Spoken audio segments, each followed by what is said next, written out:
I'm going crazy, sitting on that train, and I don't think I'm ever coming home. Don't think I'm lazy, don't think I'm strange, I do think I'm really just losing it all. 'Cause I'm going crazy, yes, I'm going crazy. What's happening, everybody? How are ya? Happy New Year. Woo! Can you hear me? We all good? Awesome. I can't hear myself through the microphone, through my fancy headphones here, so I'm just going to have to take your word for it that I am on right now. Look at that. We're already getting comments. I love it. Woohoo! Hi, Ray. Hello, Joy.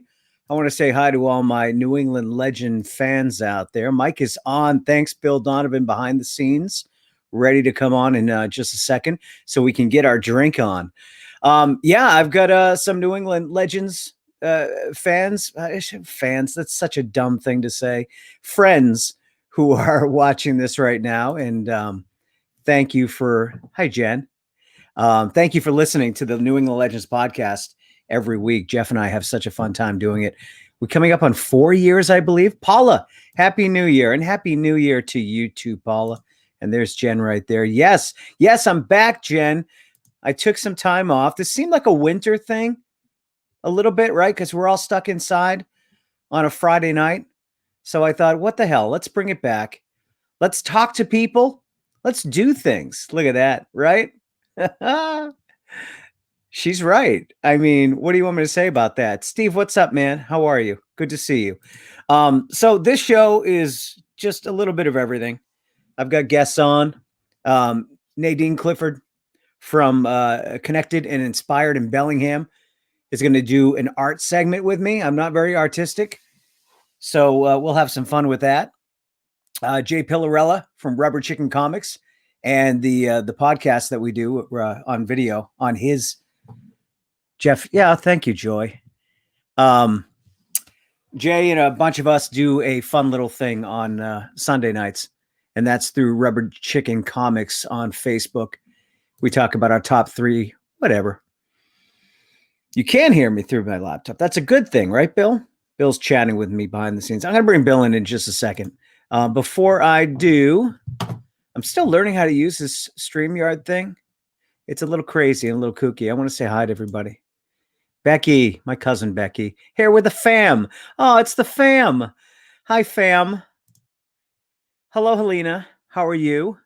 Another friend of our podcast. Oh, and Tim Rice. Hi, Tim. Happy New Year, Tim. Kelly. Oh, look at this. This is so amazing. I've got, I usually start with like 4 people. I've got 27 people.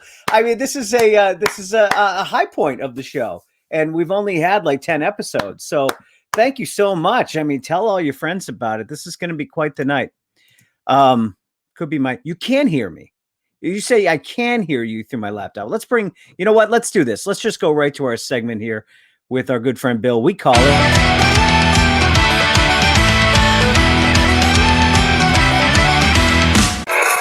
Who's in with Bill? Oh, wait a minute. There you go.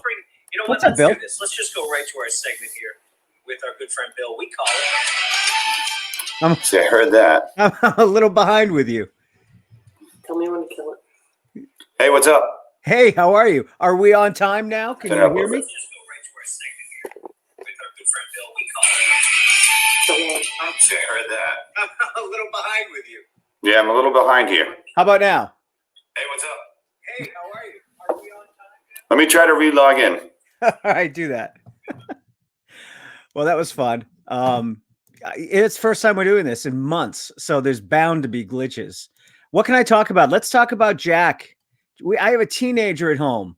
I mean, I have a 24-year-old as well, but this one hit us. There's Jack. 12:04 last night. We stayed up.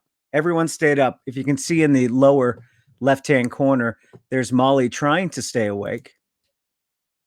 It's behind. Yeah, Joyce says it's behind. So Jack is 13 years old, and I hear him running down the stairs right now. This is Jack when we went out to, you want to say hi to everybody? Come say hi to everybody. 13 years old. Look at this guy. Look at that guy. He's a teenager. He can legally watch PG-13 movies now. Yeah. Woo! What are we watching tonight? The Exorcist. What do you think? Deadpool, the unrated version? Yes. All right. Yes. Yes. All right, go. This is poor Jack at the restaurant today. We went out to eat, and he still gets a sippy cup. And he reacted so well to it. All right, let's bring Bill in. Hey, can you hear me now? Yeah. How are you? Hey, what's up, man? Not much. How you doing? I'm good. Thank you for doing this with me again. It's been some time now. But Yes. we always kick the show off with a drink served by you, and when you're not doing it, our good friend Michael Barron from Central Tavern helped out. So, what do we got today? Well, in honor of National Hangover Day and it being the first day of 2021, we're gonna do the National Hangover Cure, which is Bloody Mary. Nice. All right, I have all my materials here. I have a bunch of stuff here, and I'm just gonna wing it. So we're gonna just wing it and bring it right now. All right, You ready? bring it. Let's do it. All right. First thing I'm gonna do is ice up a glass. Started off with a little bit of celery there. See that? Oh wow, look at you! I didn't do the celery. Yeah. All right. So that's why I'm bartender Bill. All right. So can you grab me a spoon, honey? So first thing we're gonna do. Hi, D. Yeah, D's making a run. So we're gonna do some dry ingredients first. We got Okay. some celery salt right here. Wait. Bill, I did not go with the celery salt. That's okay. We'll follow my recipe. I do have Brosanian's Gourmet Applewood Smoked Salt. They are not a sponsor, but I No, love this good. stuff. It's I local. just went with the McCormick celery salt. There's two ways you can do this. You can either rim your glass or just go with about 1/8 of a teaspoon. Yeah, it's about 1/8 right there. Is that that's by feel, right? Yeah. You're gonna go with about 1/8 a teaspoon there, and Got it. then some fresh black pepper. I'm gonna go with about 12 twists. I think that's about right. I think there's pepper in my smoked sea salt, so There you go. I'm gonna leave it alone. Next thing, the juice of 1/2 lemon. Fresh squeezed, just as easy. All right, Now, hold We on, got- hold on. I gotta get to mine. all right, you gotta have your production assistant open that stuff for you before. Well, Jack, here's get my back here. here's my fresh squeezed lime. There you go. That's perfect. That's I enough. have right. Okay, Perfect. Then lemon. I'm sorry, lemon. Yeah. I'm gonna Yeah. go with some Cholula hot sauce. I go with the Franks. I put this Yeah. stuff on everything. Those are my two favorites, actually. I'm gonna Yeah. go just a couple of shakes. Fine. I like mine spicy. Me too. Couple shakes of this stuff. Worcestershire sauce. Yep. My favorite. What is the purpose of? Oh, Jesus! I put a lot in there. What's the purpose of Worcestershire sauce? It just adds to the. It's a balance. It But offsets like, all what the I- acid and the heat. what else would you put it in? What's your question? I would never put this in anything else, or I never have. Well, you know what you ought to do? Put a couple shakes in ground beef and make burgers out of them. You'll love it. I'll do it. Okay. So next up we have. I'm gonna go with some Tito's. No horseradish yet? Not yet. Not All yet. right. You know what you're doing. Yeah. It's just what I'm grabbing. I'm gonna go 3. I think this is 2.5 ounces Tito's. That's a pour. Jesus. That pours fast. Yes. And then here's I have a couple of things that I like to use. This is the Absolute Papar. It's the hot vodka. Okay. Go with 1/2 ounce of that. That's more than a half. No problem. But your bartender Bill. That's Yeah. how you roll. I'm just gonna do it. Just gonna do it and see what happens. Next, we have. I'm using extra hot prepared horseradish. Okay. That stuff's good. I have applewood smoke flavored. I have a smoke flavored theme here. But I like it. How much am I putting in? It doesn't matter. Just put a little squeeze. That's good. I go about that much. It's about 1/8 of a teaspoon-ish. Everything's an eighth of a teaspoon. Yeah, with you. everything. And then my Except the booze. Except the booze. Except the booze, yes. So one of my secret weapons, peppercini juice. Ooh, the juice. Yeah, little shot of that. I suppose you could garnish with the peppercini too, right? We will. As Oh. a matter of fact. Sorry. And then you'll probably do about, I don't know, 8 ounces tomato juice. What size is that? I don't know. This is a 5 fluid ounce. There you go. Use that. That'll I could work. probably use one more. I had to go to the store to get this. Molly was so excited because she loves tomato juice. She almost kicked me out of the house coming in with this stuff. And I almost bought clam juice instead, the clamato, because Yeah. it looks the same. You could probably do that, right? Yeah, I mean, you could. That is a New England variation. And then what you want to do, give it a shake. Nice shake. I suck at this. I got to put it in my shaker. Dropping stuff. Sorry. Shaking it up, Bill. Shaking Yeah, it sure. up. Shaking and spilling. I like Shaking that. and spilling. Smile. Thank you. It's the creepiest thing a bartender could ever do. Now I So can't get it. how very bar rescue of you. Right? Well, I watch a lot of that. So, and then we're just gonna take that lovely mixture, go right over your ice. Oh, look at that! That was perfect. And then for garnish, a little more pepper, another pinch of celery salt, and tonight I have the peppercini pepperoni combo. You put pepperoni in your Bloody Mary? That's Just like that. amazing. See that? I put bacon in mine before. Yeah, it's good. And then there you go, buddy. All right, cheers. Hangover healer. Cheers. Cheers, buddy. You're not lying, Tim Rice. Hey, this is pretty good. And again, mine has a smoky complexion to it. Yep. Or a what do they call it?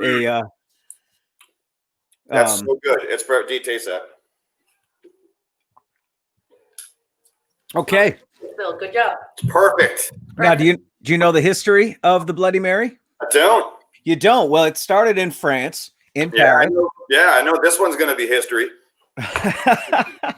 A little place called the New York Cafe or New York Bar or something. And there was a guy there. Hold on, I have an graphic? image. I have a graphic. See that Nice. guy right there? That is Fernand Pitois. And Fernand Pitois came up with the idea of what we know as the modern Bloody Mary. At first, when he was working at his bar, it was only vodka and tomato juice. Mhm. And then a couple of years later, he ended up in New York at the Paris bar, which is weird. And he made what we know as the modern, Nice. 79 ingredient Bloody Yeah. Mary. 79 ingredients from Tim Rice and let's just point out, this is the guy who doesn't drink. And before it was the Bloody Mary we know, it was called the Bloody Bucket. That sounds gross. More from Tim Rice as we drink. I don't know how much of this I can drink, to be honest with you, Bill. I like this on a nice Sunday morning, but I'm not sure. You got pepperoni stuck in your teeth? That'll happen. I'm going to go right there. Bill, how was your New Year? It was excellent. We have a very small bubble. Yep. So we hung out with the Zajacs Ah, and we played darts and lit off fireworks in the basement. I saw the video. It reminded me of the scene from Boogie Nights, and Matt Yeah. Zajac was the little Asian guy running around throwing fireworks. Yep. That He's was Chinese. is what? He's Chinese. Matt Zajac is Chinese. Yeah, that's what he says in the movie. Oh, I haven't seen it in a while. Come on. Wow, we got look at that. Barbie is watching. Hi, Barbie. How are you? Hello. I got to tell you, I love this. Pepper. Yeah, this isn't bad. I can't wait to get a beer in me, but I'll take this. In lieu of having like your soup course, just have this. Well, that's true. I mean, it tastes like tomato soup, and that's That's a favorite of mine. So add a little vodka to your tomato soup, and this is what you got. So were you hungover at all? No, I had a lot of craft beer last night, and I knew when to shut it off because I started feeling it. Jack, we had to wait till midnight because Jack turned 13. 13. Yeah. Happy birthday, buddy. So we had a fun little night, and it was very quiet. And we watched. I tried watching NBC and ABC, Carson Daly and Ryan Seacrest. They were so boring. So we ended up watching Anderson Cooper and Andy Cohen on CNN, and it was so entertaining because they were doing shots all night. And by like 9-10 o'clock, they were already tipsy. By midnight, they were gone. Yeah, and you got skewered on the internet over that. I did. I don't know who that guy was, and I can't stand when people yell at me on my own posts. Yeah. Go spit that. Huh? That guy was a dick. He was the technical term. Exactly. Yeah. Bill, thank you very much. Happy New Year, buddy. Happy New Year. Let's have some fun. We're going to have lots of fun, right? I mean, we're going to get back to it with the music. A shout out to the Pub Kings who put out a Christmas song this year. That was fun, right? And we're going to be putting more stuff out, right? Yeah.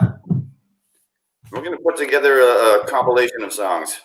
All right, I got to get all my alcohol out of the way so I can do my art project with Nadine, who's coming up next. All right, Bill, say hi to Dee, and I'll talk to you soon. We'll see you. Bye. That's Bill. That's Boozing with Bill. Adam Egypt Mortimer is going to be joining me a little bit later on. He is the writer, director, producer of a movie called Archenemy. I saw it. I swear to God, I saw it. The name slipped my mind. Archenemy, and I just watched his other one, Daniel Isn't Real. That's on Shudder, and Archenemy is on Prime. Great movies, independent movies. One's a superhero movie, and the other one is kind of a psychological thriller exorcism movie. So I'm looking forward to talking to Adam after we talk to Nadine. So let's bring in Nadine from Connected and Inspired. Hello, Nadine. Hello, Ray. How are you? Good. How are you? Very good, thank you. And how was your New Year's Eve last night? It was wonderful. It was wonderful. We had the whole family together. Oh, that's good. That is good. First of all, tell us all about Connected and Inspired. Sure. We are an educational and enrichment studio. We just opened up in February during February vacation week with a full lineup for all of the kids. Everything from slime parties to Lego parties. We do lots of arts and crafts. Artwork Studio moved in with us, and so we have pottery wheels here, mosaics. We have all kinds of paint your own pottery. We do canvas paints and, like I said, slime parties, arts and crafts, vacation week activities, ladies' night out activities, and more. So stuff for the adults, stuff for the kids, stuff for the families. It really is. It really is. We try to do a family night out every month. We do a kids' night out every month so parents can drop off their kids for 2.5 to 3 hours and enjoy a dinner while we feed the kids and do an art project with them, play some games. And then for the educational side, we do tutoring here. We run homeschool groups. We do a lot of hands-on activities during the school day. We run special art groups for kids who are homeschooled. And we also have a team of students who come to us to do some virtual learning here as well. Wow, a little bit of everything. Yes, really it is. That's awesome. Who do you have with you today? This is my daughter, Megan. Hi, Megan. Hi. Happy New Year. Happy New Year to you too. Thank you so much. This must be the funnest place to be all day, right? Yeah. So many art supplies lying around. What's your favorite art project to do? Painting. Painting, yeah? You like painting? Yeah. What do you like to paint? Any specific subject? Animals. Animals? What kind of animal? Pandas. Pandas. It's my favorite animal. Look at that. Can you show me something you did, maybe? Yeah, we got one. Yeah? Megan, what grade are you in? I'm in 4th grade. Are you enjoying the whole remote learning thing? Yeah. Or do you miss your friends? Oh, look at that. That's amazing. That's such a happy panda. I love it. Nice job. Got a little smirk. He's up to something, isn't he? Yeah. We have a furry friends vacation week planned for February vacation. And so we'll have 4 different furry friends, and we'll be also doing pinch pots in the afternoons. So kids can sign up for the mornings only, or they can sign up for full days with us during vacation week. All right, you guys have a website. Is that connectedandinspired.com? .org. .org. Okay, and your website is very informative as well. I mean, your Facebook page, very informative. So if you want to see what kind of classes are offered, go like Connected and Inspired on Facebook. All right, what are we making today? You're going to teach me something. So we're going to start simple. We're going to make a paper lantern just with things that you can find around your house. Nice and easy project for anybody who wanted to join in. All you actually need for today's project is a couple of sheets of paper, black if you have it, but if you don't, that's okay. I used red and orange for this one, and it came out just fine. You need a pair of scissors. Oh, well, I got to get those.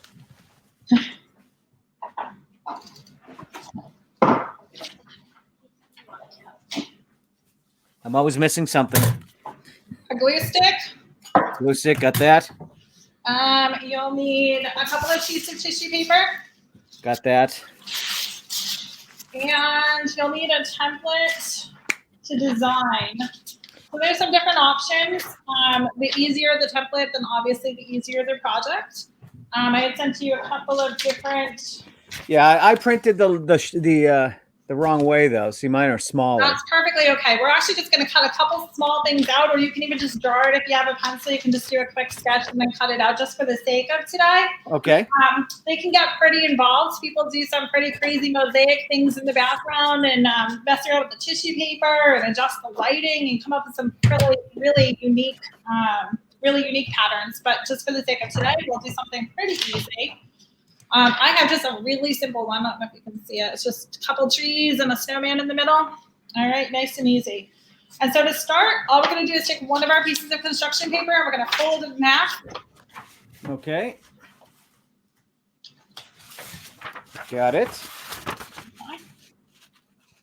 That'd be perfect. Pretty good though. Not need to be perfect. Nothing around here has to be perfect. Oh, I like that. All I'll right. feel right in home there.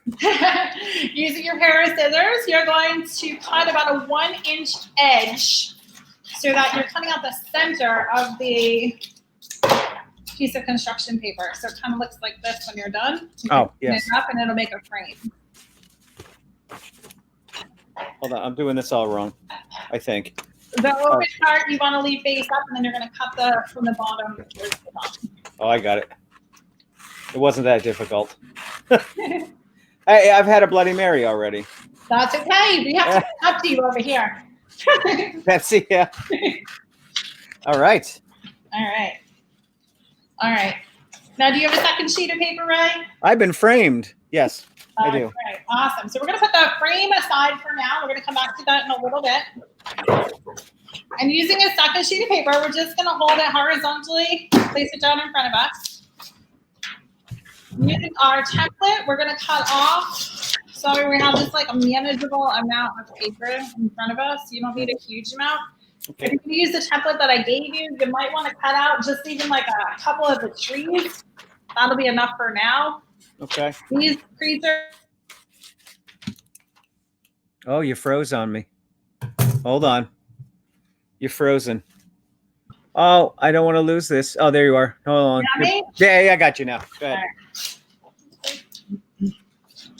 Perfect. Yeah, so yep, you can even cut that a little bit smaller. Okay. All right. Now, using your glue stick, you're going to glue just the bottom of your image, the back side bottom, Okay. and you're going to stick it in the middle of your second sheet of black paper. So Right in the middle. Okay. in the middle. Just glue it on the bottom, just enough to hold it in place while we do a little bit of cutting.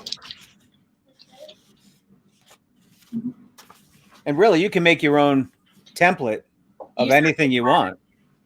I just did a snowman by hand just to make it nice and easy. What's your specialty, Nadine? I'm an educator. Well, as far as art goes, though, what do you like doing?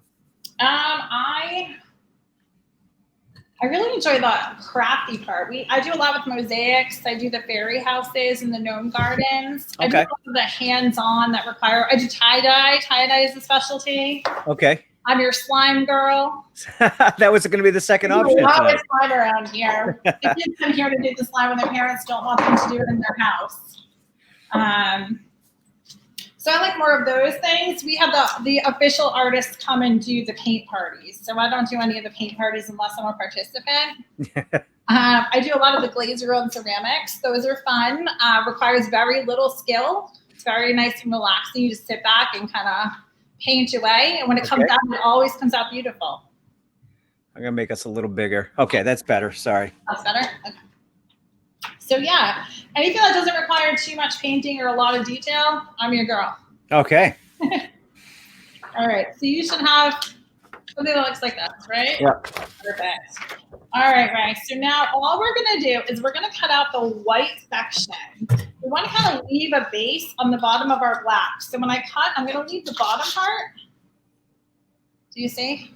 I have this. Oh, I see. So where am I going here?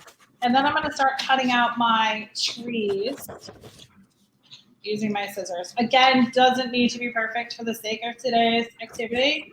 Okay. If you had an hour to do this, then every little branch could be perfectly cut. Not necessary to be able to prove the point for today. All right, so we're just gonna cut right here. We're gonna cut right around. I know I'm doing this wrong. I just know it. Let me see. But I'm going. No, go ahead. I think I'm doing this wrong. But if I do this wrong right now, I'm gonna just pass it over to you and let you finish yours. No worries. Am I doing something like that? Is it something like this? Yes, that's perfect. Woo! Perfect. Nice, thank you. Perfect. All right. Nadine, you guys open 7 days a week? We are for birthday parties and private events. Other than that, we are open Monday through Thursday. Friday's our field trip day. So typically, the kids who come here during the day, we meet out in the community and we do a field trip. Well, that's fun. For as long as that's possible. And you guys are able to do this during the pandemic? We have to be a little bit more careful about where we choose to go. And we do a lot of hiking. We go to Purgatory and do some hiking and a lot of outdoor adventure things for now. I love the fact that Connected and Inspired isn't just arts. I mean, it's really just whatever's active, right? Whatever gets somebody active. That's right. So a cool part of what we do is that the work that I do is try to find instructors to teach things that I don't know how to do. So okay. We have people who will come in and ask for things like sewing class. I'm not a sewer, but when we can generate enough interest in a particular area, we go out and find the instructor who would be a perfect fit for the job that we're trying to do. And then we set up a class and people will come and attend the class for 3 to 10 week sessions. Okay. Really. So it's not a really long-term commitment. We do the same for our baking classes, our theater classes. We offer babysitting classes, CPR, and first aid. Probably would have been easier to talk about what you don't offer. We've become quite expansive just because there's a lot of people in the community with a lot of talent. Yeah. So people want to come in and they want to show off their talents. So as long as there's an interest, we allow it. And that's what we want. That's what we're here for. All right. How are we doing with this? We ready to go to the next step? So once you have like your little design. Yep. Got it. You're just going to keep cutting. Okay, so once you have your little design, it's okay if you can kind of like rip the pieces off the back, or you can just turn it over, it's fine. You're gonna have your frame. Yeah. And you're gonna put the side that you want to show facing forward, right? So gotcha. The show. And you're just gonna glue it in. That's easy. I think I'm killing it. I think so. In a good way. We'll see. All right. I have a feeling yours is going to come out much better. I don't know. Megan, I have a feeling yours is going to be much better than mine too. I think it's gonna be great, right? All right. No matter what, it's gonna be great. I'll take your word for it. Right? All right. I got it. You got it glued in? I do. Perfect. All right, now tissue paper. This is the fun part. You keep saying perfect. You get to do a lot of ripping for this one. Okay. Good activity if you have anger issues. Oh, yeah. The winter scene, I'm going to start off with white. And so I'm just going to take a sheet of my tissue paper and I'm just going to rip off a piece. Like, it's not going to be perfect. Again, I'm just ripping. Okay? Yeah. I'm going to have mine kind of like at an angle. Okay. Okay? And I'm gonna stick mine. See how it goes like this? Oh, it's a hill. It's a snowy hill. It's like a snowy hill. I'm gonna choose to glue now, but you could wait to glue if you want to wait until all your pieces kind of come together and then glue them all at the same time. You can do that. For the sake of timing for the show, I'm just gluing. Glue it on. All right. Oh, my scene is beautiful. Okay. All right. Grab another color if you have it. I like the simplicity of mine. I'm going to stick with this if that's cool. All right.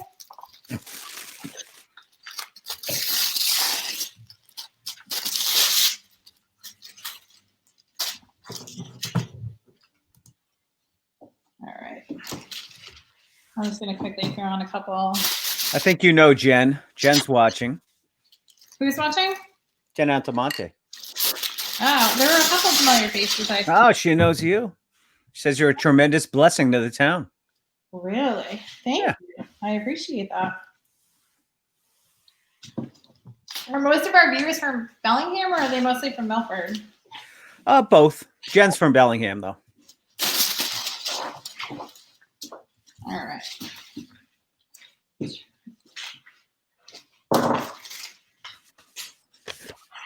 All right. Just about there.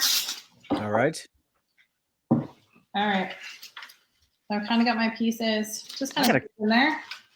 And when I layer them, I'm going to fold it more.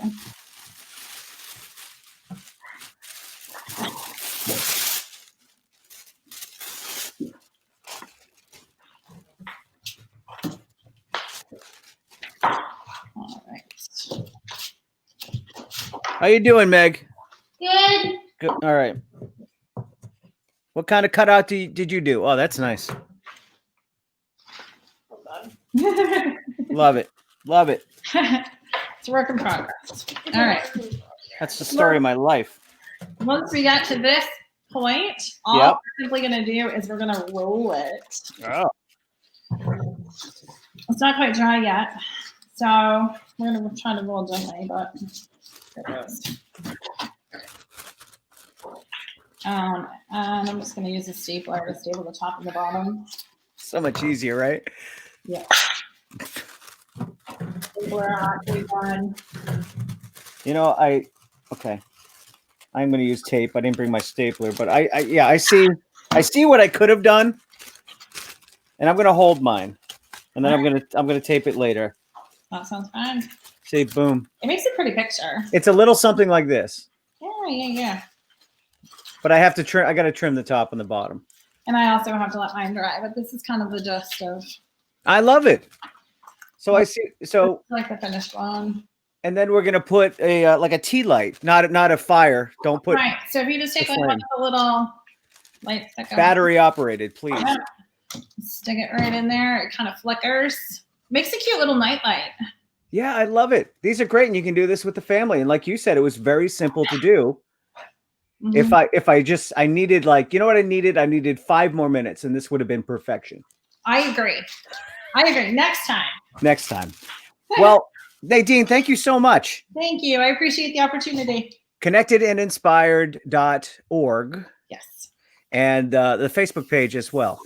Megan, Happy New Year. Happy New Year. And thank you so much. I had such a fun time. We'll do it again soon. That sounds great. Thank you. All right. Bye-bye. Oh, that's Nadine. That was a lot of fun. I am horrible at this. Look at this. I need to let it set or something. All right. My next guest, let's play this first. The trailer of his new movie. Jay's watching. I know, Jay. I can't do 2 things at the same time. Oh, here we go. All right, here's the trailer for Archenemy.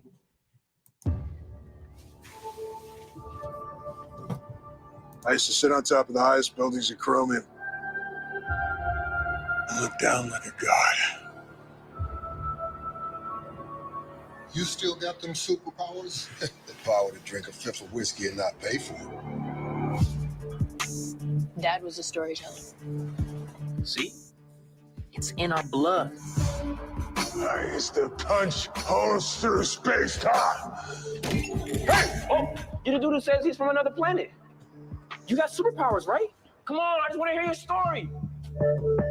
My city was named Chromium. So that's where you're from? They had to invent things to hurt me. Intelligent asteroids, killer robots. Super villains? Say super one more time. Oh, okay. Even the whiskey's weaker here. Space whiskey. All right, look, do you have any superpowers at all? Or? The source of my power doesn't exist here. Why you gotta fill the kid's head with bullshit? I've always been good to you, right? To you and your family.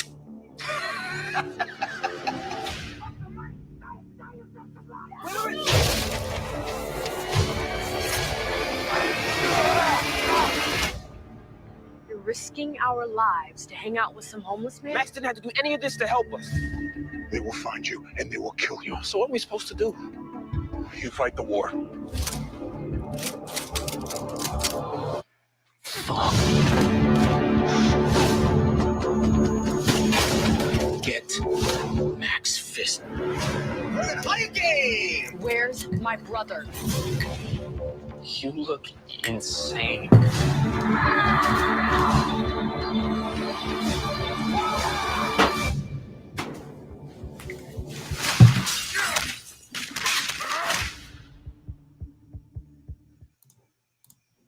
All right, let's bring in Adam Egypt Mortimer. What's up, Adam? How are you? Hey, Happy New Year! Happy New Year to you too. Thanks for joining me for a few to talk about your movies and amazing movie. I thought it was so fantastic. Thank you. I saw you down in the queue, and you, as soon as I started the trailer, you sat right up and watched. Do you enjoy watching your movies? And I would imagine that I'd be very excited about watching the trailers because obviously a little mini movie.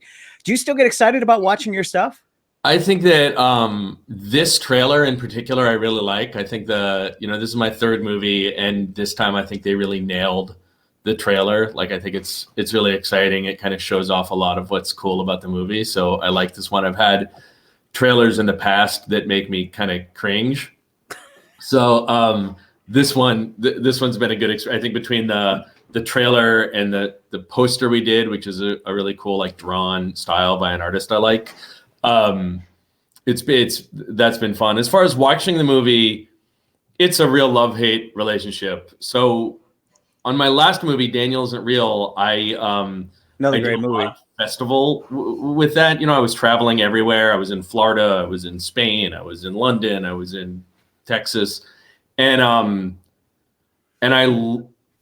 I would often watch it with the audience because I wanted to see how they would react, at least at the beginning of the cycle. And it's such a miserable experience. Like, especially the first couple times we showed that movie, it premiered at South by Southwest, and I just felt like I had so much riding on it. I had no idea how people were going to react to it. And then I think that movie, Daniel Isn't Real, for those who haven't seen it, it's a horror movie, and it's doesn't have a lot of jump scares. It's like sort of a constant state of anxiety. It's psychological, yeah. Insane.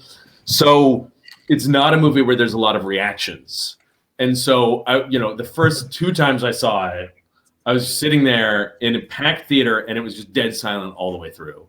And like, anytime anybody would scuffle their feet or sneeze or get up to go to the bathroom, I would be like, I've ruined my career. It's the worst movie. It's so boring. People are fleeing.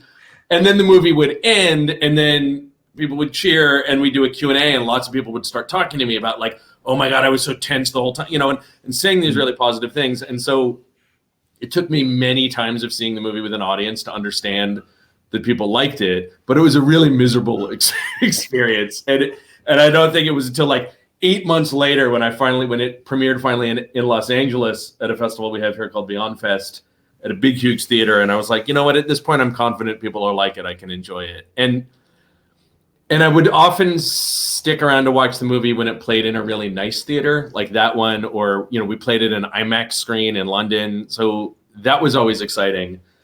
With Archenemy, because of the pandemic, that was a big piece that was missing from the whole process. Is we haven't been able to do a lot of that stuff. We had one premiere. Our world premiere was at a drive-in. Wow. And it's like a year ago, if you had said, like, hey, you're going to make this cool science fiction superhero action movie, and it's going to play for the first time in the world, it's going to play at at a drive-in theater in Montclair, California, I would have been like, what? How did I screw that up? Yeah. But the reality of 2020 was that like that was the coolest possible thing we could have done. And it was really fun to bring people together in a way that was safe and show and we just had fun. It was a weird, the sound is weird, it's a drive-in. But I think the payoff of making a movie, especially the kind of movies I make, which are like a little bit weird and you have to think about it and they have a lot of emotional impact, is getting to interact with people who've seen it. So with Daniel, since I had the opportunity to constantly be traveling, I was always doing that. And with Archenemy, I've been trying to find other way, connecting to people on Twitter, trying to find a way to have that interactivity, because that's everything else you do is anxious, and finally getting to show it to people is the payoff. I watched Daniel is real, and it was very tense. I found myself quiet through the whole thing, like you were saying. Not a lot of jump scares, but the effects were really cool. So if you're a fan of horror, and what came to mind was The Thing, the 1980s version of The Thing. There were a few scenes that really mimicked that alien and how that was portrayed, especially when the two of them, I don't want to give too much away, but the two of them converged. And I thought, wow, these, for an independent movie, these special effects are pretty amazing. Yeah, I mean, that was, part of the idea with that movie was, so the story is it's about a kid whose imaginary friend comes back to him when he's in his early 20s. And it starts off very, very, sort of psychological thriller. And but I was really interested in trying to make a movie that spins slowly, like more and more insane. So starting with, it's these two actors talking and it's kind of tense and what's really happening. And then, by the time you get to the last third, it's like you say, it's crazy, science fiction, supernatural effects, and they're traveling into other dimension, it becomes quite cosmic. For me, the effects, like creating creatures and trying to make all of the weird, impossible things that happen, like make those feel realistic and emotional as well as visually insane is that's like the thing I'm the most excited about. So there's a scene that you're referencing where the two characters kind of like split apart and morph, and there's these kind of body horror moments. And when we went into figuring out how to do it, I was like, it's really important to me that we can actually glue the actors together with the prosthetics and have them like react and pull, have the people who are acting it be able to do something. And then you can still enhance that with CG. I also use computer generated effects, but to start it with something that the actors can touch makes it more real for them, and they can do a lot more with it. And so it sort of gives it a lot more impact. Yeah, kudos to the actors, because they really did pull it off. Whereas back in the 80s with The Thing, those were creatures. These were the real actors acting as they were being pulled apart. I found that to be fascinating. Now, I found the two movies very similar. I was reading an interview, and I know you would somebody asked you something, and you're like, I'm really curious to see if people can see the trends in my filmmaking. And what I got from both of those movies was a mood, obviously, but the landscape, the environment. These two movies could have been in the same place. They could have taken place at the same time, because you really don't know, especially with Archenemy. You don't know. It seems like the very near future. Right. But it seems like both of these worlds could have existed in the same plane. Yeah, that's cool. No, I'm glad that you felt that way. With Archenemy, we shot it in Los Angeles, but I didn't want it to be a Los Angeles based movie or even a Los Angeles set movie. So we tried to use areas that were, not recognizable as the city. And, there's a lot of places that are, really like these weird kind of like post-industrial, almost burnt out neighborhoods, but also, sort of colorful, arty districts. And sort of wanted to create kind of our own idea of a city in the movie, which I think is especially, because it's a version of a superhero story, and the idea of a city, what that means in a superhero, there's Gotham City, there's Metropolis, and I sort of wanted to create our own version of that while making it still, in the mode of the movie, which is grounded and realistic, but heightened in a strange way. Yeah. And like what you're saying with Daniel, it starts one way, and Archenemy starts one way. It could go to a totally different movie, totally different story. But it starts off with this bum, Joe Manganiello, right? Yeah. He plays Max Fist, but you think he's just a drunk hobo that's got, a screw loose, and he's talking about how he used to be a superhero, and this kid meets him, and this kid's trying to be a I don't even know what they are. I'm 48 years old. The influencers. What was he? Yeah, I mean, at a certain point, I think of him as simply a journalist. But Okay, yeah. using very contemporary tools. So he goes to a company that's kind of like BuzzFeed, and he likes, I want to write for you. But I think there's an interesting, what is an influencer? What is social media? But for me, it was like, he's like Jimmy Olsen. What's the modern day version of Jimmy Olsen? I like that. Teenager writing for BuzzFeed. Because it's a story about Superman. We've seen bad Superman. We've seen Superman without his powers. Mm-hmm. We've also seen the movie Hancock, about a down and out superhero. This was totally different. And as it went on, you're like, oh, wow, maybe he is a superhero. And then, oh, wow, maybe this is his comic book in his head that he's drawing off of from his youth. Mm-hmm. There were so many different ways the movie could have gone, where the end payoff was that much greater, because they're like, there it is, that's the story, and it still could have went somewhere else after that. Yeah, I really like the idea of having reality, the feeling of having reality shifting under your feet. So I think in both Daniel and Archenemy, you're forced to be asking a question about what is real, but it's I'm trying to not do it in a way where it's like, and then there's like a Twilight Zone twist or an M. Night twist and one reveal. It's more like this state of uncertainty where you're, it's like, and I think that's why I'm interested in thinking about these movies as being sort of psychedelic. It's like you're having this experience where reality is kind of like shifting and there's different colors and it's twisting around you. And so there's not going to be one answer. There's going to be the journey. Do you know a lot of people that watch your movies on drugs? I hope I do, but okay. I haven't. I think it's a completely reasonable. Well, it's funny, on Daniel Isn't Real, I remember scolding my friends for drinking before seeing that movie, because I was like, Daniel Isn't Real is not a drinking movie. No, you're going to pay attention to it. You're going to be in it. It's going to scare you. There's a lot to think about. But with Archenemy, I'm kind of like, yeah, this is a movie where you could get a little loose in your brain. It's not going to hurt the experience. Like you said, it's very psychological. Psychedelic. Yeah. And also there's an animation component to Archenemy, which comic book fans will absolutely love. Mm-hmm. So what was the idea to bring that component into the movie? Yeah, the animation sequences are all showing us the story that Joe's character, that Max Fist is telling.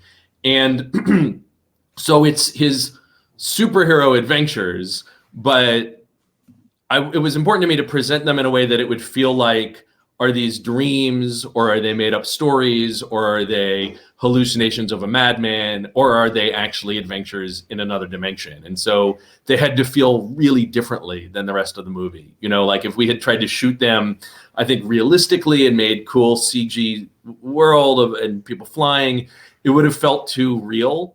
And it needed to feel like it's this whole, what if you really were a guy who used to fly between black holes and then you got knocked into a different dimension? Your memory of that, the old life, you would even start to question if it was real or not. I mean, I think we go through life and we're like, that thing I remember about being 12 years old, did that even actually happen? And imagine if that was in a different dimension. And so I wanted it to feel a little bit dreamlike. And fans of comic books might remember things like Bill Sienkiewicz was an artist who worked with Frank Miller, and they did Elektra Assassin. That was this version of Elektra, and they did a Daredevil graphic novel, and both of them were so dreamlike and psychological and sort of experimental. And I was also thinking about Pink Floyd The Wall and the way that they use animation in that movie. Yeah. So these animated sequences, they feel a little bit Saturday morning cartoon, but they also feel sort of moving and like these searing colors, and then of course there's these like actually psychedelic experiences where Max, there's a couple times where it's like strobing and crazy swirls and colors. So the whole feeling there was wanting to make the audience feel like they're being immersed into this universe and sort of overwhelmed by it, as opposed to being shown information. Right. Now, this could easily be turned into a comic book. Is that a possibility? Because I thought it was based on something, and I went and did the research, but it was right out of your head. Yeah. But it could it turn into some kind of a series? Yeah, I would love to do that. I have an outline for a graphic novel that would, because the movie plays with time and timeline. So I have an outline for a story that would fill in things that happened both before and after the movie. And I don't, it's a little bit out of my control to do that. The artist that created the animation is a comic book artist, and we've talked about other projects before. So I would love to get together with him and do that. There's definitely, more stories in the world, and a graphic novel version would be amazing, because then, you could really lean into some of those more psychedelic or graphical kind of ideas. Let's talk about some of the people you got to work with, Joe being one of them. Joe from True Blood and Pee-wee's Big Holiday. I love Joe. And I just watched him last night with my kids. He was in The Sleepover, which is a new Netflix movie. Yeah. And he's a well-rounded actor. He's great. Yeah. And of course, he's in Magic Mike. He's awesome in the Magic Mike movies. Yeah. So how was it working with him? He's the best. I mean, he's a guy who is a really well-trained actor. He went to school for theater. He's done a lot of theater stuff. But he's known primarily for being sort of this very masculine, hunky. He's a good dancer. He's really fit. He does a lot of action. He's Deathstroke in the Justice League movie. And so when he and I first started talking, he saw this as a great opportunity for him to really dig into a character, and like really be an actor. And, and I was excited to take this guy who's known for being so handsome and charming and like deconstruct him into a guy with a scruffy beard and broken teeth and mumbling and crazy. And he loved that too.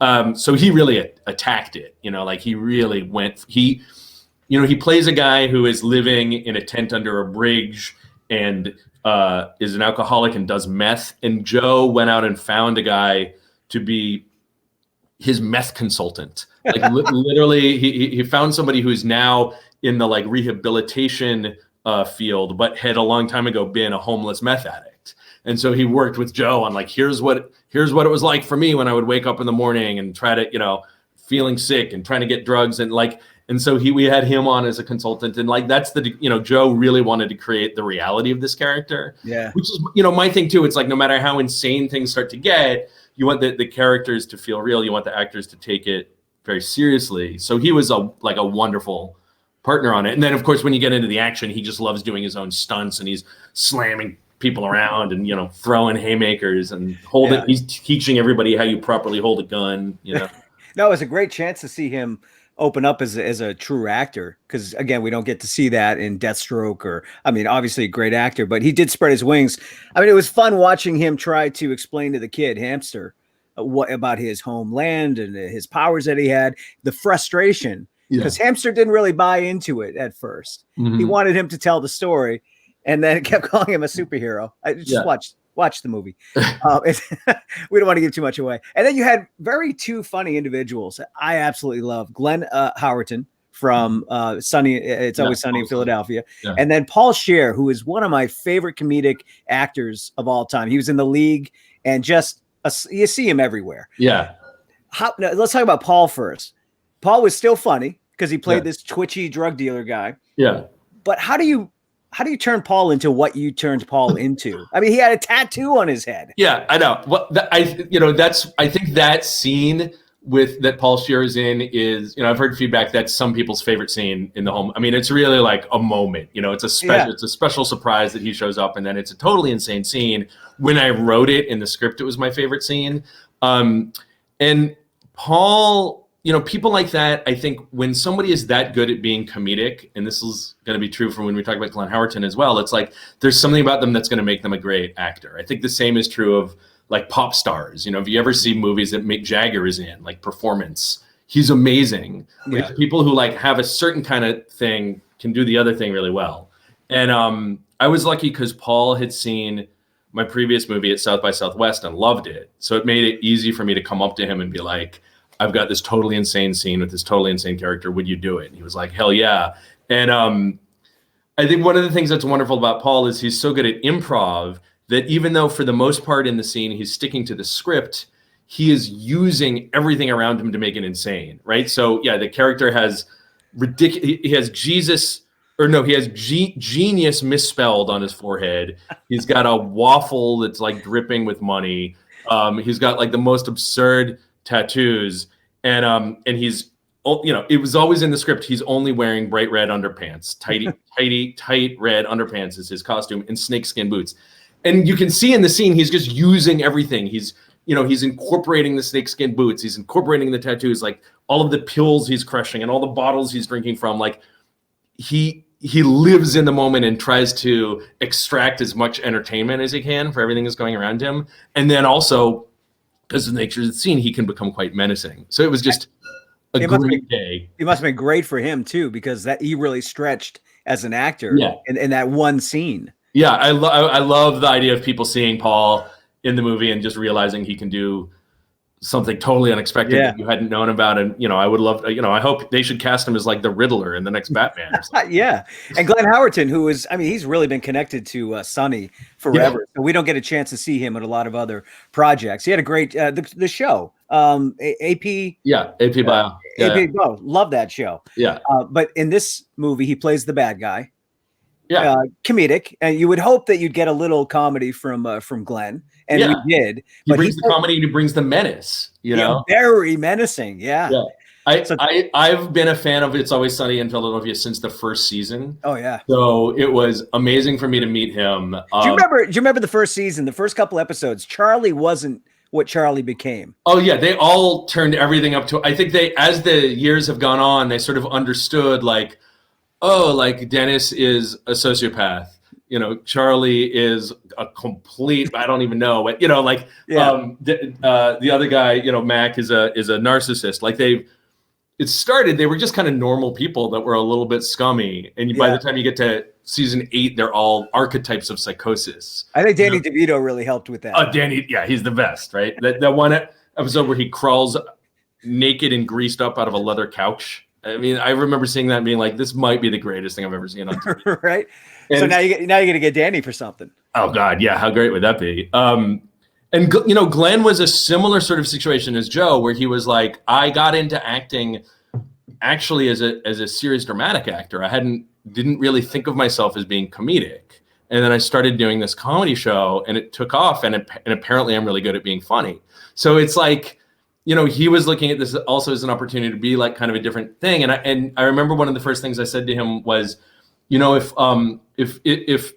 Always Sunny was not a comedy, your character would be Patrick Bateman. Like you have an innate sense of how to play a total sociopath, like terrifying person, but you play it in a really funny way. But if you backed it down just a little bit, you're actually a terrifying sociopath. Oh, I could see that. And that was sort of an area where we started playing with for his character, the manager. But, you know, once you have him, it's like every little thing he does is so funny. There's a scene with him and Amy Seimetz where he gives her this pitch about what he wants, you know, to do next in his criminal career. And just like the little looks he gives at her make me laugh out loud, you know, and you want that energy. I think for me, I make movies that thematically might be a little depressing. This is a movie ultimately sort of about a breakup and sacrifice and all these things. So, and the world is pretty bleak. So within that bleakness, you need the actors to bring it to life in a way that's really exciting and colorful, even if you're telling a story that's sort of tragic and violent. And not go too high with it, not go above board, because that scene you were talking about, he's the manager, he's the guy until his boss comes into town. Yeah. And then he just comes down just a bit and, hey, you know, I got some ideas too. Let's talk about it. And she shuts him right down. Yeah. Well, the movie's great. I love the movie. I love everybody in it. It was a nice surprise. Cool. I know we had connected on Twitter and I didn't know much about the movie, but I knew the actors. Mm-hmm. And then from that, I watched Daniel, and that was a trip. And like we were saying earlier, you're calm.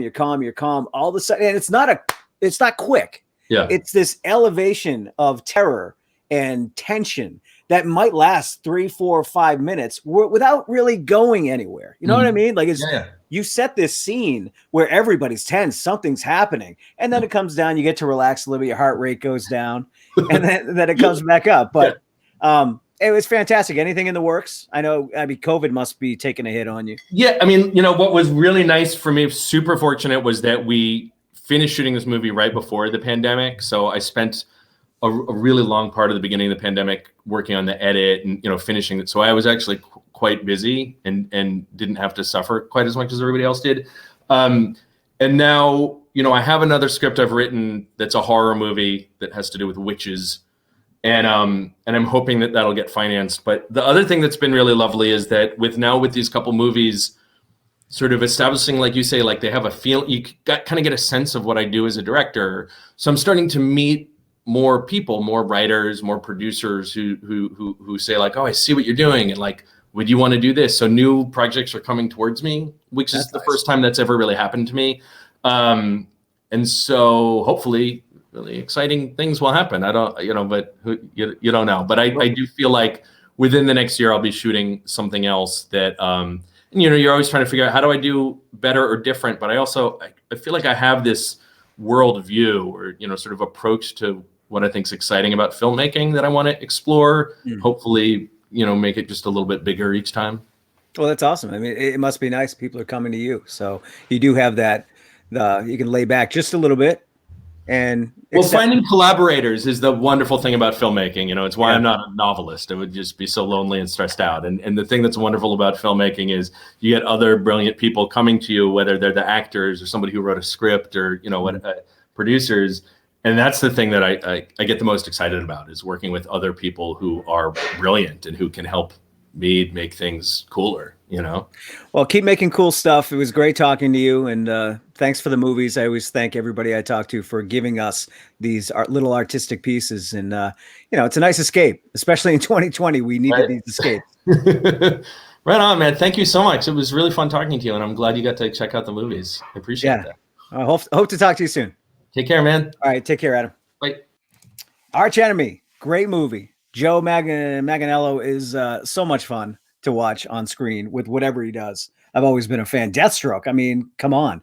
And now as Max Fist. And hopefully maybe we'll see some sequels and a graphic novel. Who knows? And then Daniel Isn't Real, another fun movie. And you can check that out on Shudder. Shudder is a great streaming service, by the way, if you're a horror fan. All right. Before we get to our next guest, our little nightcap of the night, I would like to, God, I'm so goddamn slow with this stuff. I've only been using StreamYard for a year. Hold on. I want to share my screen and I would like to play a little song from a friend of mine. Sharon, are we sharing? Is that sharing? Hold on. Now I got to go back here. There it is. JC McCord. Check this out.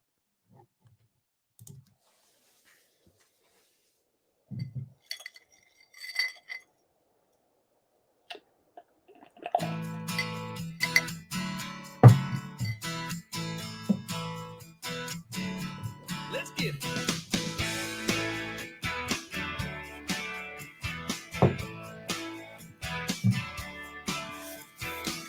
I've always tried to be a friend with like to have.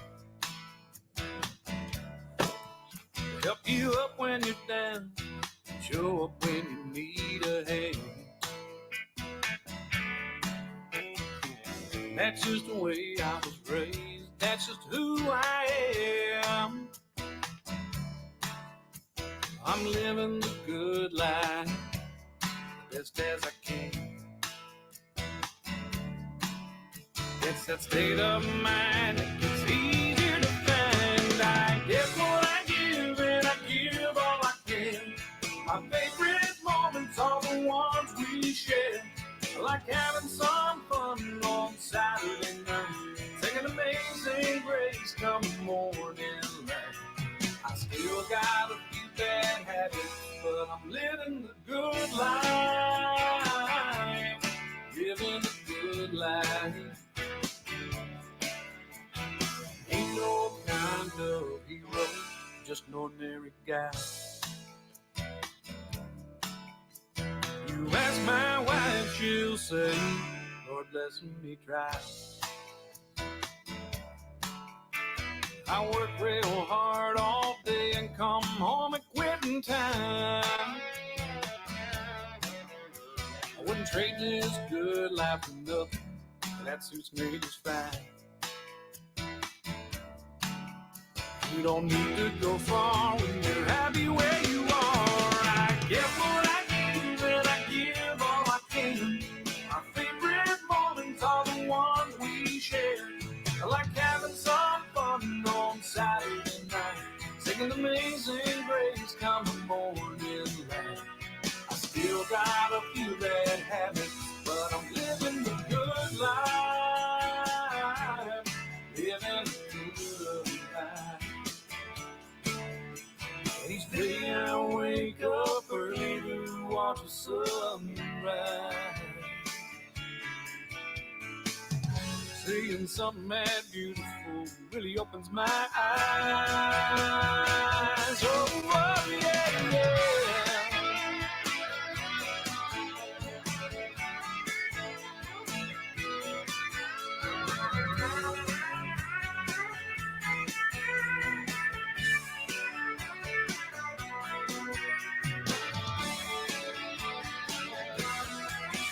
I get what I give and I give all I can. My favorite moments are the ones we share. I like having some fun on Saturday night, singing Amazing Grace come the morning light. I still got a few bad habits. I get what I give and I give all I can. My favorite moments are the ones we share. I like having some fun on Saturday night, singing Amazing Grace come the morning light. Still got a few bad habits, but I'm living the good life. Living the good life. Living the good life. Living the good life.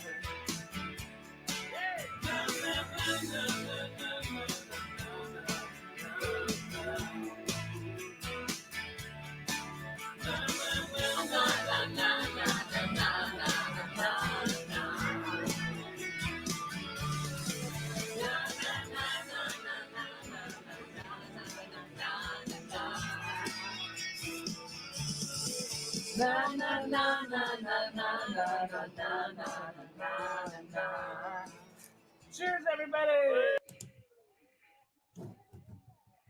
That's JC McCord. I had him on my radio show the other day. He's a special education teacher in the Milford Public School System and an amazing musician as well. Look at that. He autographed it too. It's a full length too. I love it. He spent 2020 wisely and wrote all this stuff, went into a studio and recorded the heck out of it. Good Life Country. You can find, I think it's jcmccord.com. Plus he's on Facebook. And if you get in touch with him, he can get you one of these. So everybody listening out there, please support local music and my good friend, JC McCord.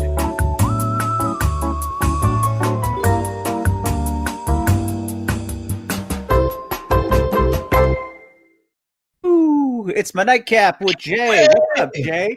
How are you? Cheers to you, buddy. Mm. What you drinking, Ray? I am drinking my go-to, which is cloud candy. What do you got? We've been talking about that we really enjoy the cloud candy, and it's one of my staples, a weekly staple now. I'm trying to make sure there's at least a 4-pack in my fridge every week. Yeah. For Christmas, Dawn got me this awesome sampler, like from all across the country kind of thing. And this one, if you can see it, is Creative Creature. And that's Mando right there. Oh yeah. And it's this one's called Riding Solo. It's pretty good. It's a El Dorado wet hop IPA, 7%. Delicious. I'm really digging this one. I was just going to show you too, though, because of course. So I've got some of the stuff I've been drinking. Cloud candy. One of the ones I got was Party Al Pint, and it's like the Yo MTV. Yeah. This one absolutely delicious. If you guys get a chance, that is Arrow Lodge Brewing. Delicious, and this one was great too. Tricera hops. That's right, Tricera hops. All these are great. I love these like little sampler things you can go on, and you can pick like one beer of each thing and get them all. Because most of the time you got to get 4-packs, you know. Sure. Let's cheers with let's do a cheers with Amy. Cheers, Amy. Salud. All right. What did you guys do for New Year's Eve? Nothing. No. We did nothing for New Year's Eve. We did stay up till midnight. Man, I'm telling you though, I think I nodded off a couple of times. I think Don will tell you that I nodded off a couple of times. But what we did do as we were waiting, we hadn't watched John Wick 3 yet. So this was a good, obviously, the entire John Wick series is fantastic. So we got to finish that off last night. And then we watched, because you were talking about it, we went and we were watching Anderson Cooper, we were watching CNN, and then we tried watching the regular major networks. Oh my God. Horrible. What a train wreck was going on left and right. But it almost made it entertaining, being like, I have to watch some of this now because this is just so bad. That's why I was watching Anderson and Andy, because it was a train wreck, but it was a really funny train wreck. Yeah. And it was exactly how two friends would be hanging out together on New Year's Eve. They were both drunk, and Anderson was giddy and started cracking up because Andy is asking Snoop Dogg if he ever got high at the White House. That's good television right there. It is. When you loosen up, you're having a good time, It just makes it that much easier. But man, like even Cyndi Lauper, for God's sake, she's amazing. And I was like, oh, what the hell? Well, it's gotta be weird to perform in front of nobody. Nobody, yeah. And you're trying to lip sync at the same time. My highlight from last night, besides Jack turning 13 at 12:04, was I got my name on CNN, and for a good reason. So if you use the hashtag, that hashtag CNNNYE, they would scroll stuff. They do that at Gillette too. I got up on Gillette's big screen once, but that's me telling Anderson to take another shot. That was early on. Anderson, and I posted the video on my Facebook page. He did a shot, and his reaction lasted about a minute. It was so funny because Andy is just throwing him back. Oh, that's awesome. Speaking of, go ahead. If you notice my shirt here, this is my Surfing Sasquatch shirt that Don Bailey got me for Christmas. Very Hawaiian. Yeah, you got a lot of great stuff for Christmas. I've seen it all. Oh, look at that. Tim's making fun of the beer cans. It's so true, though. He makes the joke, but when we first started getting into craft beers, I remember I wasn't that into them, and for whatever your palate is, they would taste the same to me, or in all honesty, kind of like crap. And then what I remember was when I started drinking beer way back a million years ago, I hated the taste of beer. And then I cozied into Bud Light and Budweiser and then Miller Lite, and I stayed a Miller Lite fan forever. And I never really thought about it until I started getting into craft fruits, and then I could actually start telling the difference between beers. So it made a difference, but I get it. I'm like, I didn't like this to start with anyways. So I had to learn to really enjoy it. And now I love these craft beers. They're delicious. Well, you were a Miller Lite guy for the longest time. You're very plain and simple with your beer. And I was a Coors Light guy. Yeah. So to see you switch over was very entertaining. and now you're one of us. I am, and I enjoy it. The only problem is it's a little more expensive. But you know what's funny? And I don't drink as much Jack as I did. In fact, I haven't had Jack Daniels in I want to say a couple months, because you look forward to just having different beers, and you're like, okay, well, I know I'm getting this, but if I drink a Jack drink tonight, that means I'm only going to be able to have one beer. So no, right. I want to have 3 beers. I want to say happy birthday to Kate. Kate shares a birthday with Jack, so happy birthday, Kate. Happy birthday! Woo! I brought some of these with me just by chance. You wanted to do something. I wish I could teleport this one over to you. Wait. I don't know if you have anything handy. Wait. I don't know if you want to get handy. Wait. Oh, that's the new Beach shirt. Pure jealousy. Yeah.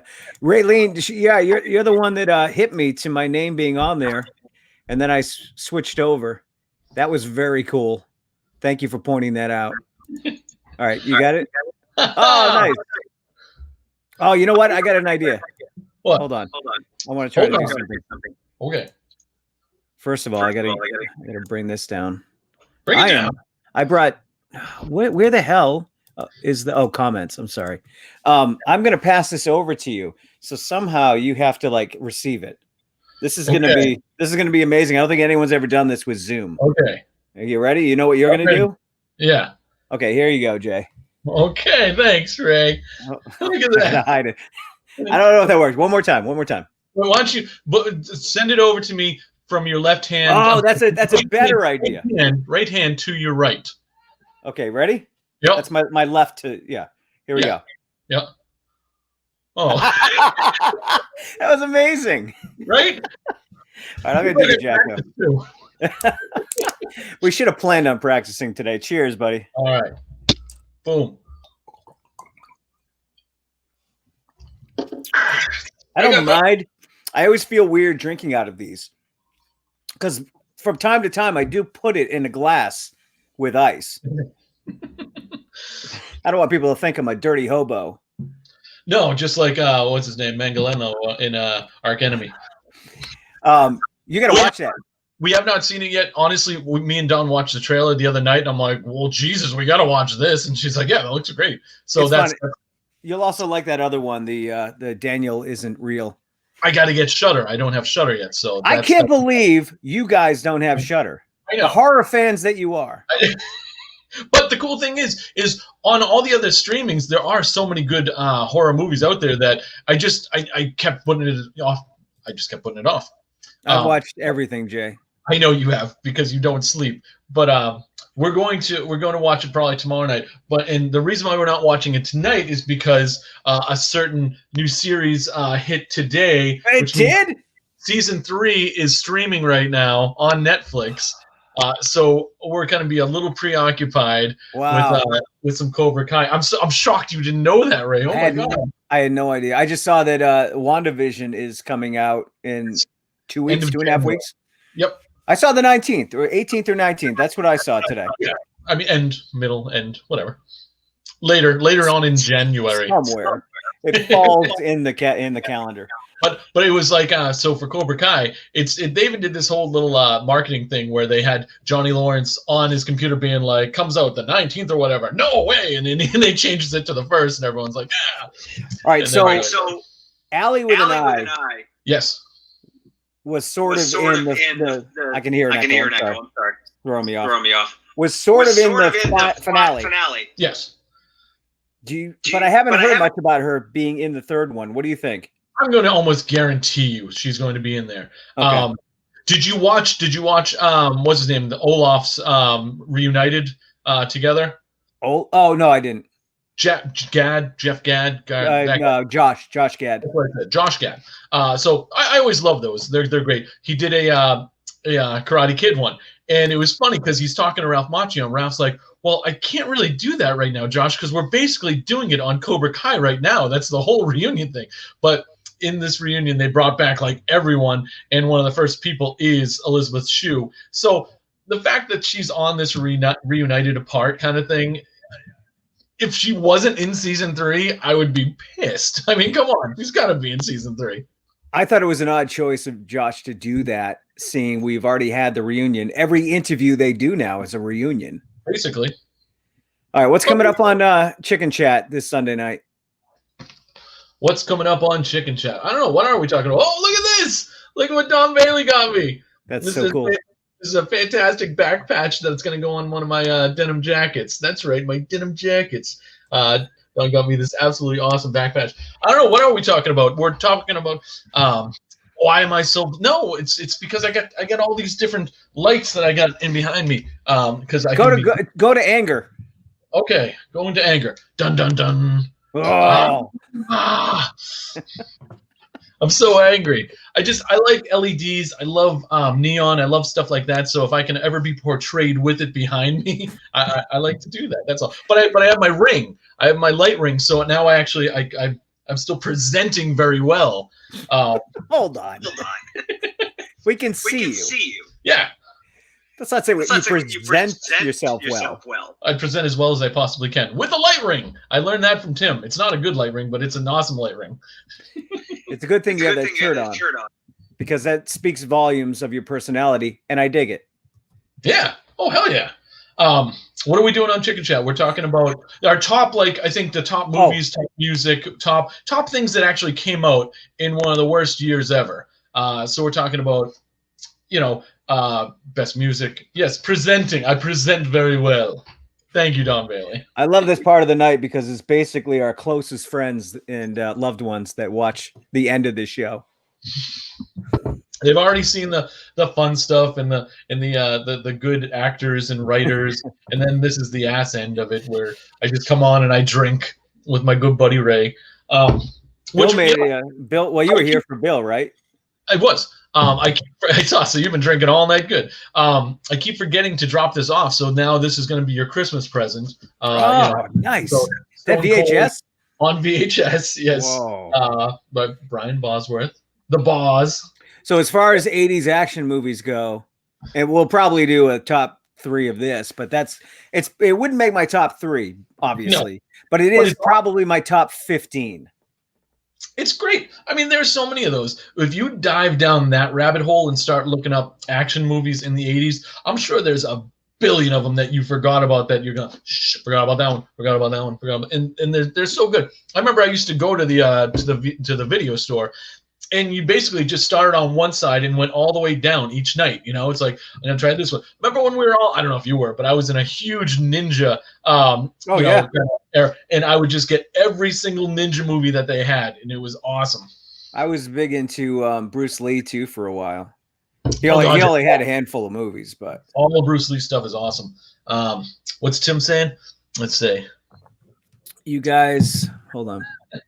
You guys just make new shows that I am not on. Oh, I think we could probably make Tim a guest on Chicken Chat at any time because Joe never shows up. We need a 6th man.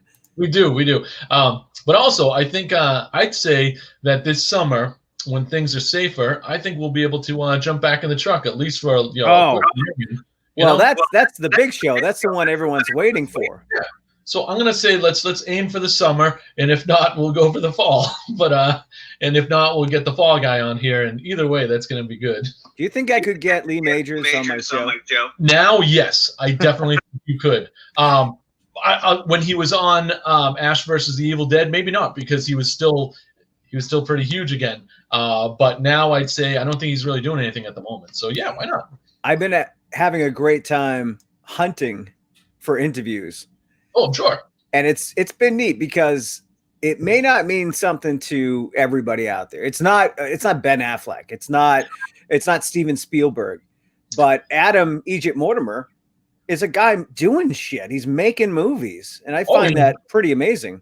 Not to mention, he was a great interview as well. He actually had plenty to bring to the table, kept the conversation going, and was really excited still about his own work, even though he's your typical artist that hates everything he does. You know. Well, it was funny because over Twitter we're talking, and I kept saying, "Can I have you on?" He'd be like, "Absolutely, dude." And he was saying things like that, and I'm like, "All right, so tomorrow night at 7:30 ish, cool." And I'm like, "This guy's not showing up. He's just messing with me." But you haven't had any no-shows, though, have you? I had Adam, what's his name? The Stormtrooper that hit but he did eventually come on, but he did blow me off that 1 week. But as long as they make good on it, that's cool. Yeah, we can totally get all off to reunite Distracted Drive, and that sounds like a fantastic idea. And you know what? I think that he hasn't been doing anything in a while either, so he might actually let us do that. Let's give him a call. Do you have Josh Gad's number? Mm-hmm. I'm not talking to you. I'm talking to my secretary. Oh, sorry. I have a crew here, Jay. I don't. All I got is that pumpkin behind me right there playing the guitar. Talk about the pumpkin and the guitar, please. That's one of Don's Halloween costumes that we plastered against the wall, and that is a guitar that Don got me for Christmas a while back. And it makes for, if you see right over my my left shoulder, my left shoulder, you'll see one of our cats. That is a cat pillow. So that's actually not one of our cats, but it's a pillow as a cat. And it always freaks me out, like when all of a sudden I'm like, oh, there's a cat. No, wait, that's not the cat's pillow. Have you learned how to play the guitar yet? I have not learned to play the guitar yet. Emphasize yet. How long has it been? That's what she said. I don't know. It's been a while. Oh, come on now. I think I was trying to set you up just so I could post that. But anyways, is that in reference to Jay presenting himself as Tom Selleck? Is that you? I hope so, because I would love to be a pirate. Absolutely. I mean, I do not have anywhere near the mustache that Tom Selleck has, and I don't think anyone ever would. Not yet. Not yet. Give me time. Time won't give me time. So Chicken Chat is on Sunday night, 7:00. You can go through Amped Up Promotions, but more importantly, go through Rubber Chicken Comics on Facebook.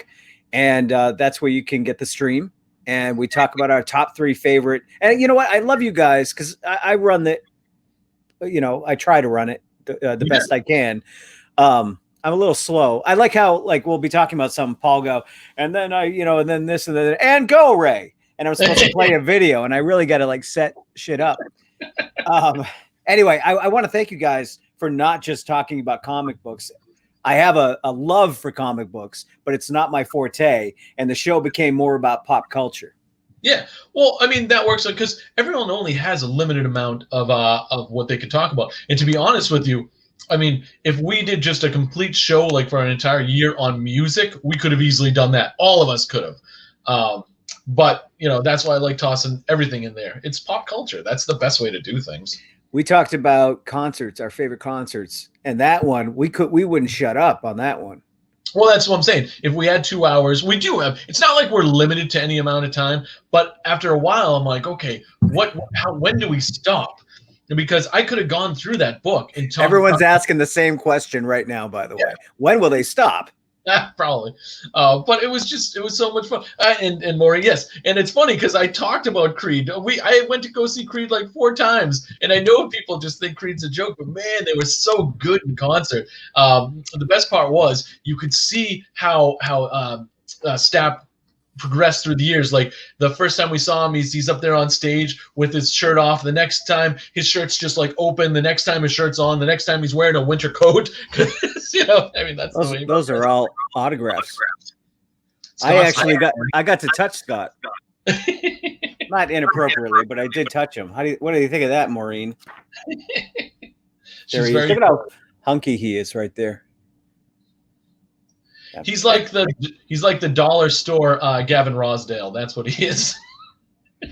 How long do you think it takes to slick that hair back? Because that's, you could do it, but how long does a stylist of his caliber take to do something like that? It depends on if they have some pomade. I believe it's called pomade. Pomade. Well, fantastic. All right. Yeah. That was a lot of fun. Thank you for having me on again. I missed the show. I really had a blast all summer long when we were doing it. I really did. Let's see. I'd rather touch the frozen. Oh God, yeah, those drinks were so good. Well, especially when we add the actual booze to those drinks. That's what we. Is that where these come in? Yes, indeed. Yeah. What were you saying? We've had fun doing all this stuff. Yeah, and I miss this because when you were doing it during the summer, again, you were doing the same thing that Krasinski was doing. Trying to uplift people, trying to give them something, just something fun to watch, something to do. Bringing uplifting things and uplifting stories. Did you see he came back and did one more? I thought he sold that whole. He did. Well, yeah. I thought he sold that whole gig to someone else. But I did too.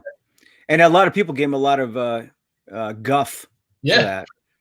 They didn't give him any issues. They gave him guff. He's like, go talk to Dwight. I gotta go talk about something else that I can't talk about in a movie where no one can speak. It's so sad that the guy did give up. He didn't give up, but he gave 3 months. He created that thing. He had his family involved. He went out there and he put good stuff into the universe. And then as soon as he's like, I really can't do this anymore. It got bigger than I thought it would. I'm going to give it to someone else. He gets all that shit for it. Yeah, it's ridiculous. But there's just too much hate in the world, man. Everyone's got to kick back, relax, and just enjoy instead of hate. That's what it comes down to. Stop being jerks and start being Sorry. There you go. Try to play it. I don't know how to play it. It's like your guitar on the back. I don't know how to play this. Well, what are you gonna do? All right, bud. I'm just gonna do one more because it'll put me to sleep. I'm all out. Cheers. Are you mixing alcohols? Is that what you did? Did you do first a Jack and then you just went over to SoCo? Well, you can do that, Jay. Oh, you can. I was just wondering if you did it. Well, I'm mixing hard liquor with beer. That's probably not good. No, that's the best. What are you talking about? Hey, you know how you're supposed to only do one and then do the other? I don't know what it is. It's beer before liquor, never sicker. But what if it's beer, liquor, beer, liquor, beer, liquor, beer, liquor? Oh, that's a song. I like that. Can we write that? Get the guitar. Beer, liquor, beer, liquor, beer, liquor, beer, liquor, beer. That's a country song. That's a honky tonk song. Can I make it more of a punk song? And we'll do 2 different versions of it, and we'll play them at the same time. Okay, ready? You go. Well, 1, 2, 3. Beer, 1, 2, 3, go. Beer, liquor, beer, liquor, beer, liquor, beer, liquor. You can't do music on StreamYard. It doesn't work. We're canceling each other out. What did Tim say? Yeah. I sent Tim the link. I thought it would be funny if he popped in. I know he's on his computer, but he's not getting the link. And now I ruined the surprise. Like that would have been, oh, and look, we have a special guest. I like how yeah, Joy. It is. It wasn't so much a Bloody Mary as it was the 2 shots of whiskey and the beer that I had. But the beer, that certainly coated the whole. Well, not for nothing, but Bill, he's got a very a big pour going on. I was wondering if your pour could match his pour. I can never match Bill's pour, to be honest with you. Amy, did Ray do that? I did. That's the next Nevermind Shop jingle. Have you heard that on My FM? Mick has a whole commercial now, a minute-long commercial of him playing. It's awesome. It is awesome. I love it. And I love the fact that because I know how things are timed, and you usually come on right after the commercial too on Wednesday mornings, and it's great because you always you talk, and he's like, I love the fact that Mick's on My FM now, and it's a great commercial too. Did he write that? He wrote it. He produced it, and gave it to us. Genius. Great guy. Good Mick. All right. Chicken Chat is on Sunday night, and that's Rubber Chicken Comics logo. It doesn't really mean anything as far as the show goes, but that is the logo of Rubber Chicken Comics. One of the logos. There's another logo that you too can put on your back. Now, would you sell those, or is that one of a kind? This is one of a kind, but yeah, eventually we might actually do something like that. Probably smaller patches, because no one can have one as big as mine. There can be only one, Ray. Only one. But yeah, we might get some smaller ones so people can put them on their arms or, on their foreheads or something, Is that a stitchwork patch, or is that one of those iron-on patches? This is a stitchwork one that you actually do have to sew on. And it's better that way because you don't want the iron-on ones anyways. Hold on one sec. We have a very special guest. Let me bring him in. Oh, it's Tim Rice. Work patch, or is that one of those iron-on patches?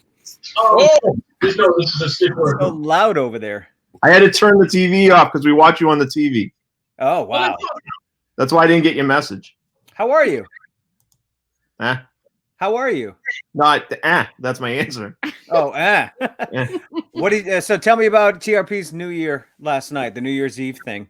I went to bed at 11, and then there were fireworks that woke me up, and I thought we were at war.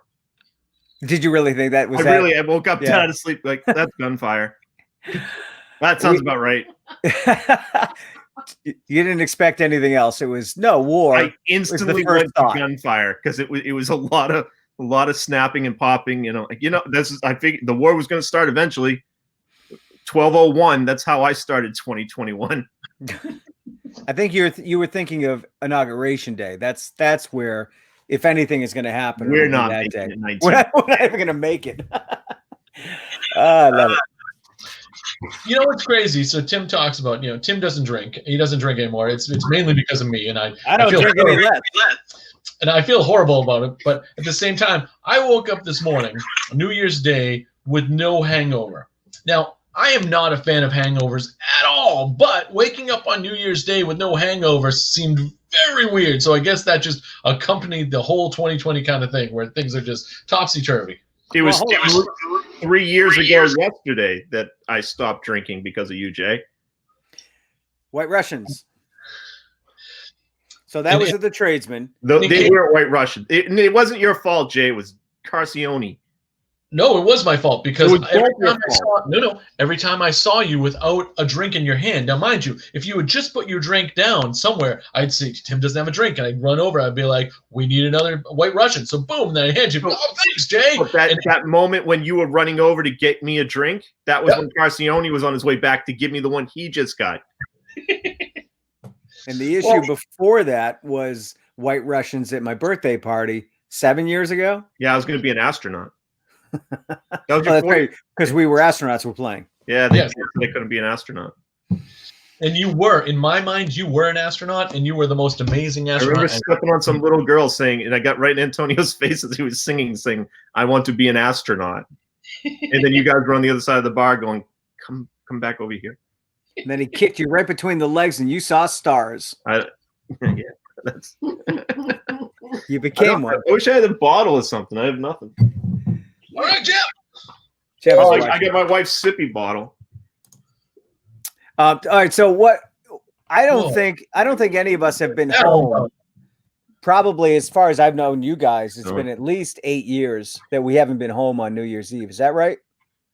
I was sick a couple of years ago, so yeah. I was home last year actually. Last year you guys did the poison thing, right? Right. You came to that, didn't you, Jay? No. Me and Don were at home. Well, God damn it!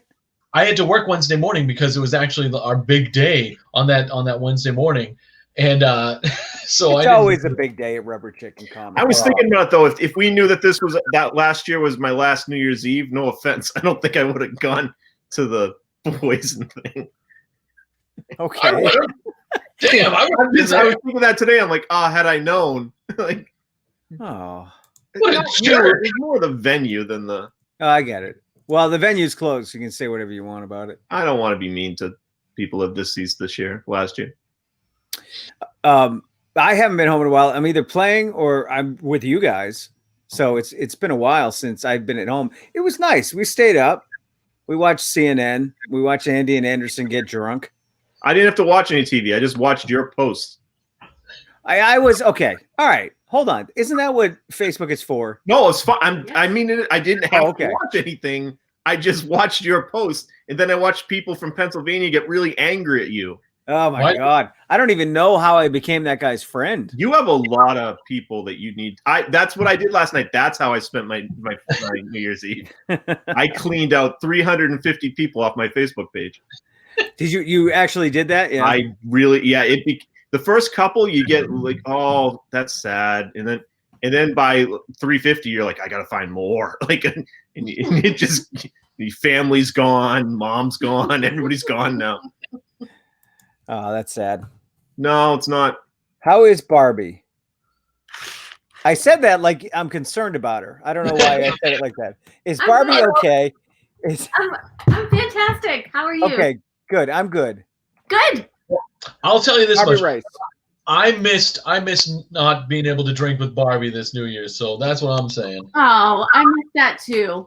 And I have a new shirt that says that I drink well with others. Is there anybody watching this?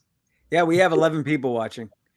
We have more people watching now than when I had Adam Egypt Mortimer on. He was really good. He was good. Yeah. The movies are really good. I was excited to be able to talk to him. Tim, have you watched any of Cobra Kai yet? No.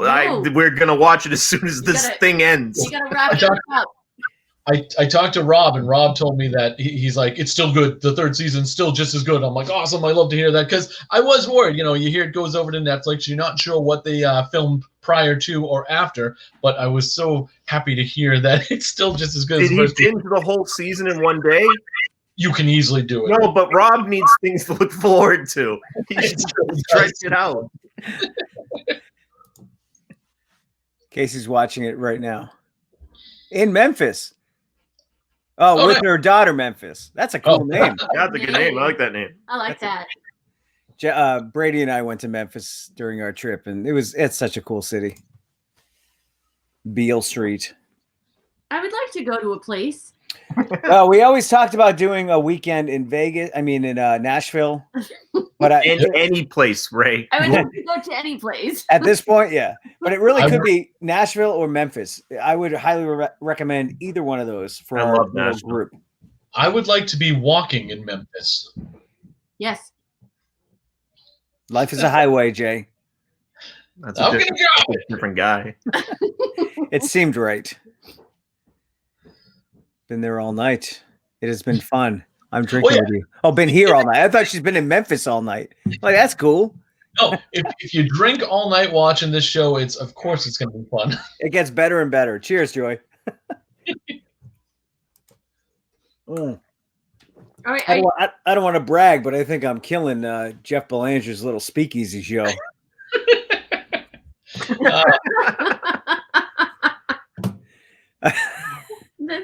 That's not good. Anyway, what were we going to say, Jay? Jay's like, I want to go. Goodbye.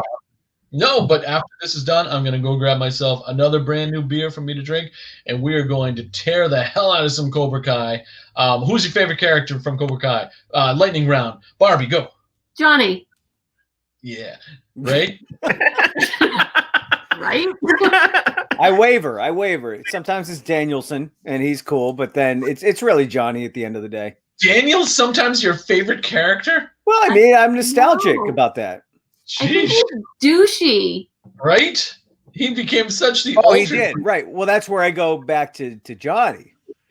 I like Daniel's wife more than I like Daniel. For God's sake. We need to go watch it now. So. Oh, you're leaving. Okay. We gotta go. Bye. I'm not leaving. Tim, can I just say that you were awesome in Midnight Sky, even though the movie sucked? The movie was horrible. Quiet. Horrible movie. I did see people. I saw two good movies though. What? We watched Soul. Oh, I love Soul. Soul was awesome, and then we watched The Fascination with Being Nice or something like that. I don't know. Who's the guy that doesn't age? Paul Rudd's movie. Oh, I love Paul Rudd. He plays a caretaker for a handicapped kid. Oh, I saw that. The awesome. the fundamentals of living, or it had 3 words, and I used 3 words. They just weren't the right 3 words. That's a great movie. That was awesome. It's a little older. It's like 3 years old. Yeah. Yeah. But Ray, everything's gone. So we had decided last night that we were going to get a new TV because no new TV. Because this TV doesn't have anything good on it anymore. Excuse me, Best Buy man. I need a TV that has good stuff on it. Yeah, no, and then he'll say, "Oh, it's a $7,000 one on the wall." Yeah, mine's done. I've seen everything on it. I think on Netflix there's the 2020 wrap up with Sam Jackson. I saw it. And that was hilarious. It was so weird because it's satire, but it's not satire. Oh. Well, they wanted to do like a wrap up, but make it funny. That very entertaining. You watched David Spade? David Spade's what?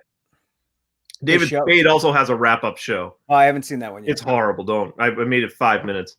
That's too bad. I like David Spade, but I don't want to see him like hosting a show. I like him, but I don't want to see him do anything. I don't want to see him in anything.